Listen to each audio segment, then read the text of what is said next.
பாலக்கோடு அரசு ஆண்கள் மேல்நிலைப் பள்ளியில் போதைப் பொருட்கள் குறித்த விழிப்புணர்வு நிகழ்ச்சி நடைபெற்றது. தருமபுரி மாவட்டம் பாலக்கோடு அரசு ஆண்கள் மேல்நிலைப் பள்ளியில் போதைப் பொருட்கள் குறித்த விழிப்புணர்வு நிகழ்ச்சி மாவட்ட காவல் துணை கண்காணிப்பாளர் சிந்து தலைமையில் நடைபெற்றது. இந்நிகழ்ச்சிக்கு பள்ளி தலைமை ஆசிரியர் லட்சுமணன் முன்னிலை வகித்தார். நிகழ்ச்சியில் பேசிய டிஎஸ்பி சிந்து, இளைஞர்கள் போதை பழக்கத்திற்கு அடிமையாகி தங்களின் வாழ்க்கையை கெடுத்துக் கொள்வதுடன் மற்றவர்களுக்கு தீங்கு ஏற்படுத்துகின்றனர். மேலும் கொலை, கொள்ளை, வழிப்பறி உள்ளிட்ட குற்ற சம்பவங்கள் நடைபெறுவதற்கு போதை பழக்கமே காரணமாக உள்ளது. இதனால் இளைஞர்களின் எதிர்காலம் கேள்விக்குறியாவதுடன் நாட்டின் வளர்ச்சிக்கும் பாதிப்பை ஏற்படுத்துகிறது. எனவே மாணவர்களாகிய நீங்கள் போதையில்லா சமுதாயம் அமைக்க பாடுபட வேண்டும் என விழிப்புணர்வு ஏற்படுத்தினார்.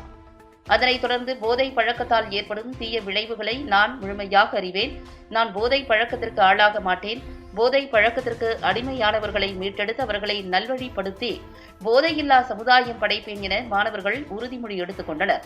இந்நிகழ்ச்சியில் உதவி தலைமை ஆசிரியர்கள், உதவி காவல் ஆய்வாளர்கள் கோகுல், முனிராஜ், மணி, பள்ளி மாணவர்கள் மற்றும் போலீசார் கலந்து கொண்டனர்.